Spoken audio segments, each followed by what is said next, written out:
Okay, this is page 7, and we have question 9 for page 7.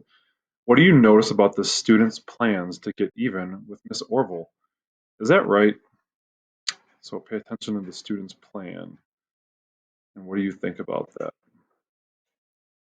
Okay, his mother opened the downstairs door with her key. That's where the cat used to sleep. Remember? He said, pointing at a corner of the entryway. His face was grave and earnest. I wonder where the cat went to. Hey, Mom.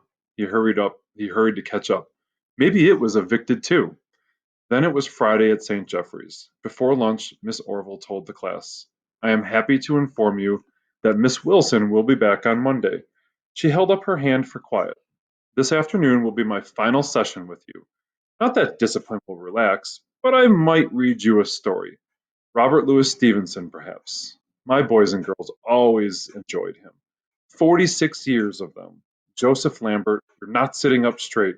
You know I don't permit slouchers in my class.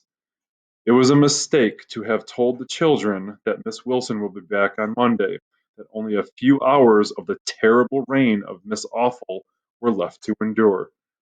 Even before lunch recess, a certain spirit of challenge and defiance had infiltrated into the room. Postures were still erect, but not quite as erect. Tommy Miller dropped his pencil case on the floor and did not request permission to pick it up. Ah, so what? He mumbled when Miss Orville remonstrated with him. What did you say? She demanded, drawing herself up.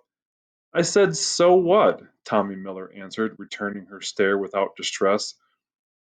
Roger thought that was neat of Tommy, talking fresh like that. He's surprised, too, because Miss Awful didn't yell at Tommy or anything. A funny look came into her eyes, he noticed, and she just went on with the geography lesson. And when Tommy dropped his pencil case again and picked it up without asking, she said nothing. Roger wasn't so certain that Tommy should have dropped the pencil case a second time. The lunch bell rang then, and he piled out of the classroom with the others, not bothering to wait for permission. At lunch, the basement cafeteria, the third grade talked of nothing except how to get even with Miss Awful. The recommendations showed daring and imagination.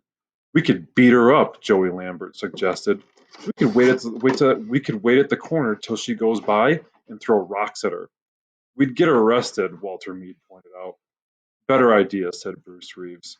We could go upstairs to the classroom before she gets back and tie a string in front of the door.